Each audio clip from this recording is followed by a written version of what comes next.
ग्रोवर जी, जयपुर। महाराज जी, कोई कहता है कि जीवन में भगवान का एक दिव्य मंदिर बना दिया जाए तो जीवन सफल हो जाएगा। कोई कहता है गौशाला का निर्माण, कोई कहता है धर्मशाला बना दो साधु संतों के लिए। महाराज जी, आप मार्गदर्शन करें, धर्म हेतु किए जाने वाला सबसे बड़ा कार्य क्या है? नाम जप। नाम जप सबसे बड़ा कार्य आप पूछ रहे हो ना। नाम बारी मथे घृत होए बरु, सिकता ते बरु तेल, और बिनु हरि भजन न भवतरी, या सिद्धांत अपेल। विनिश्चितम बदामि ते न अन्यथा वचांस में, हरिम भजन ते नरा भवसागर तरंति थे। अगर नाम जप नहीं है तो तुम मंदिर बना लो, तुम दान पुण्य कर लो, फिर तुम्हारा जन्म होगा। 1 करोड़ का मंदिर बनाओगे, 50 करोड़ की व्यवस्था कर देगा ठाकुर, लेकिन ठाकुर मिलने वाला नहीं। अगर भव समुद्र से पार होना है तो नाम जप करो, और आपके पास यदि 4 रोटी हैं, 2 तुम पाओ, 2 दूसरों को पवा दो, और वो ये मान के कि ये उन्हीं की थी। तो दियम वस्तु गोविंदम तो बेमेव समर्पये। महाराज नृग ने जितना दान किया होगा शायद किसी राजा ने दान किया हो। स्वयं महाराज ने द्वारिकाधीश से कहते हैं, जब दानियों में चर्चा चलेगी तो मेरा नाम जरूर आएगा।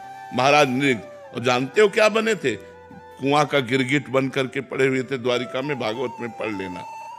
जरा से अपराध में पुण्य क्षय होकर के दुर्गति हो जाती है।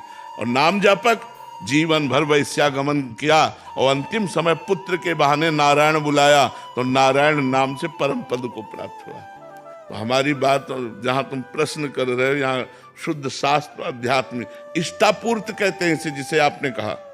इसे हमारे शास्त्रों में कुआं खोदना, बावली बनवाना, प्याऊ लगवाना, सरोवर बनवाना, औषधालय बनवाना, गौशाला, विविध ये इष्टापूर्ति के अंतर्गत आते हैं। ये सब करो, लेकिन साथ में नाम जप। अगर नाम जप नहीं तो ये पुण्य कार्य हैं, इनके बल से आप स्वर्ग आदि लोक जा सकते हैं, वहां के सुख भोग कर पुनः पुण्य छिने मृत्यु लोके विशंति।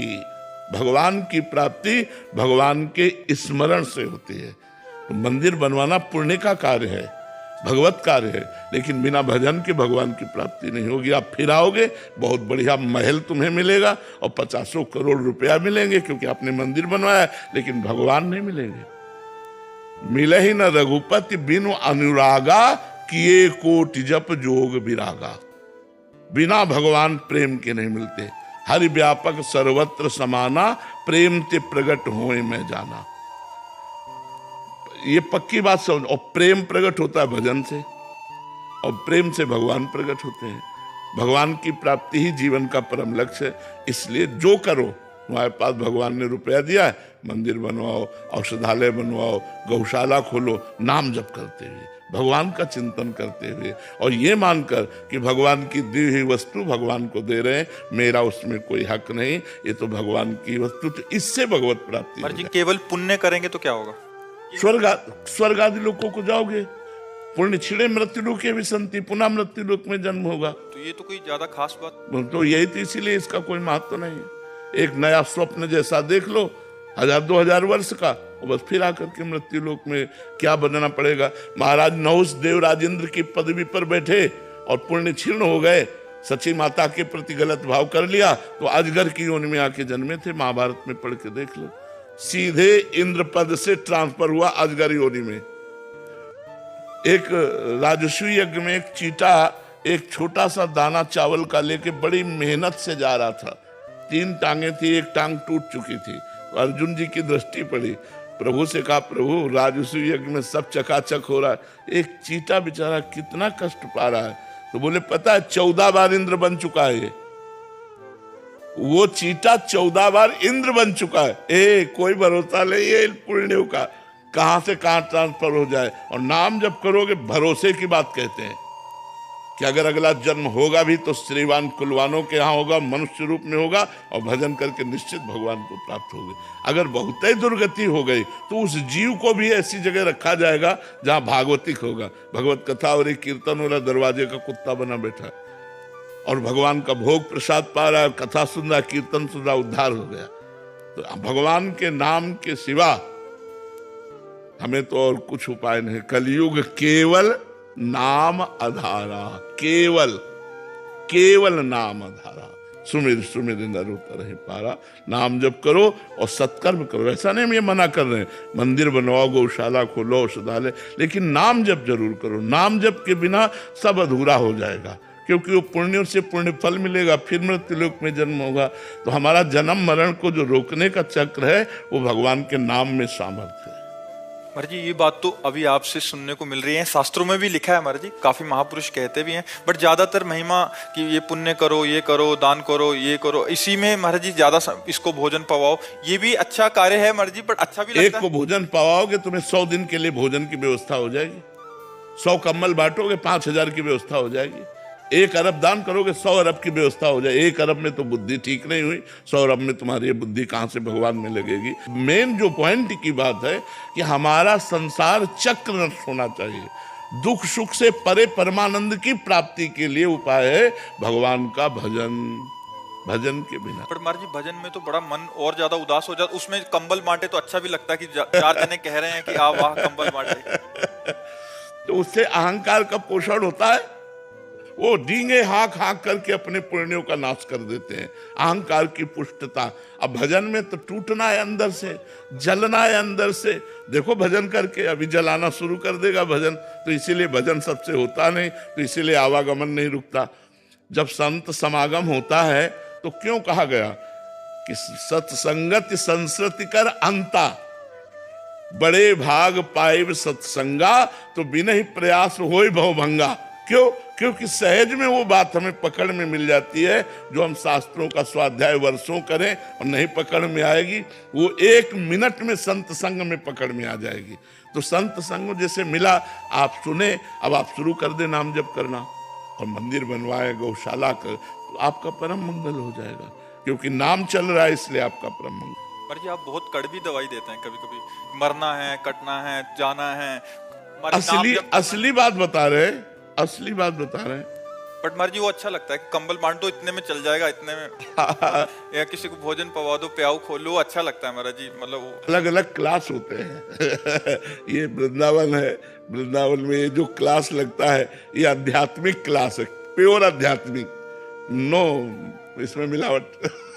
कोई चांस नहीं मिलावट। स्वयं से ही भजन करने पर भगवत प्राप्ति होती है, पुण्य हो जाएगा, अनुष्ठान करने से आपके सुकृत बढ़ेंगे, लेकिन भगवत प्राप्ति नहीं होगी। भगवत प्राप्ति तो स्वयं के भजन करने से होगी। इसीलिए स्वयं का भजन करना बड़ा कठिन लगता है लोगों को, प्राय ऐसा लगता है भगवत प्राप्ति नहीं हो सकती, पुण्य होगा, और पुण्य का कोई महत्व नहीं। एक संत की निंदा कर दो, पूरे जन्म के पुण्य नष्ट हो गए, पूरे जन्म के। भक्तन निंदा ति बुरी भूल करे जिन कोय, किए सुकृत बहु जन्म के क्षण में डारे खोए। पुण्य कोई बहुत स्थायी चीज है क्या? जरा सा संत निंदा की सब गए, सब भस्म हो गए पुण्य, क्या फायदा हुआ? हम राम राम कृष्ण कृष्ण राधा राधा जप रहे हैं, अगर हमसे संत निंदा भी हो गई तो वो वहीं स्टॉप लगा दिया जाएगा। गुरुदेव भगवान अगर संत को पहचानेंगे कैसे? इस समय जो सिचुएशन है, कई बार आप भी इसकी चर्चा किए हैं अपने। देखो सच्चे संत की पहचान तो केवल भगवान जानते हैं। हम लोग मनुष्य बुद्धि से ये देख सकते हैं कि वो अचला कैसा पहने हैं, वो कपड़ा कैसा पहने हैं, वो वैराग्य से रहते हैं कि नहीं रहते हैं, बस यही बाहरी बातें। उनके पास बैठने से हमें शांति मिलती है कि नहीं मिलती है, उनके उपदेश शास्त्र सम्मत है कि नहीं, उनका आचरण शास्त्र सम्मत है कि नहीं, बस यही बाहरी बातें देख सकते हैं। वस्तुतः भगवान ही संत को जानते हैं और भगवान ही संत से मिलाते हैं। जब द्रवहि दीन दयालु राघो तो साधु संगति पाइए। संतों के बाहरी लक्षण से हमें लगता है कि नहीं जाना जा सकता, क्योंकि फिल्मों में भी 2-2.5 घंटे के लिए बहुत अच्छा साधुता का रोल कर लेते हैं, तो रोल करना साधुता का और साधुता आना बहुत कठिन बात है। साल में रोल कर रहे हैं, बहुत लोग रोल कर रहे हैं। हाँ, तो रोल होना एक अलग चीज और साधुता होना एक अलग। कि पुण्य नष्ट हो जाते हैं जी, तो भजन में क्या? जो भजन है, जैसे हमने राधा राधा रटा तो वहीं से स्टॉप हो जाएगा। अब आपके भजन में अरुचि हो जाएगी, लेकिन वो आपका भजन स्थायी बना रहेगा, भजन नष्ट नहीं होगा। भजन अविनाशी होता है, भजन नष्ट। अब आपकी मतलब अंदर की स्थिति बिगड़ जाएगी, अब आपको भजन में रुचि नहीं होगी, प्रमाद स्थिति आ जाएगी, हृदय जलेगा। भजन शुरू करोगे हृदय जलेगा, अशांत होगा, अंदर ही अंदर आप, तो अपराध बन गया है। अब जब तक वो अपराध मोचन नहीं होगा तब तक नाम चलेगा नहीं। लेकिन नाम नष्ट नहीं होगा। जितना भजन हो गया वो आपका सुरक्षित रहेगा। वो यही तो इसमें खास बात है। आप मर भी जाओ तो अगर 99 बार नाम जप किया है तो बिल्कुल 99 ही मिलेगा, 98 नहीं आएगा। 99 से ही शुरू होगा आपका भजन। भजन में यही खास बात है, भजन कभी नष्ट नहीं होता। महाराज जी इसमें 4 बातें, पाप, पुण्य, अपराध और भजन। महाराज जी अपराध से आपने बोला कि हमारे जो पुण्य कार्य वो खत्म होंगे महाराज जी, और इधर भजन से पुण्य नहीं बढ़ेंगे, ये भजन अलग स्टॉप, ये अलग मार्ग है, ये अलग, हाँ ये अलग मार्ग। ये भजन नष्ट होने वाली नहीं। आपने 100 बार राधा राधा कहा और आपसे घोर वैष्णव अपराध बन गया तो 100 बार आपका सुरक्षित जमा है। पर अब जो वैष्णव अपराध बना पहले उसका भोग भोगो, वो पहले उससे परिष्कृत हो। अगर वो परिष्कृत हो गया तो फिर 101 से शुरू हो जाएगा राधा राधा राधा, वो नष्ट नहीं होगा, भजन नष्ट नहीं होगा। अपराध से पुण्य नष्ट होंगे, बट भजन करने से जैसे हमने पाप किए हैं वो नष्ट हो जाएंगे। हाँ पाप नष्ट हो जाएंगे, पुण्य का प्रभाव नष्ट हो जाएगा। पुण्य और पाप दोनों का प्रभाव नष्ट होने से भगवत प्राप्त हो और जाएगा। पुण्य करने से पाप नष्ट नहीं होंगे। नहीं, पुण्य एक अलग मार्ग है, पाप एक अलग मार्ग है। हाँ पुण्य एक अलग मार्ग है, पाप एक अलग मार्ग है। लेकिन भजन करने से पाप अपने आप नष्ट हो जाएगा और पुण्य का समन हो जाएगा। पुण्य का समन हो जाएगा और वो भगवत प्राप्त हो जाएगा।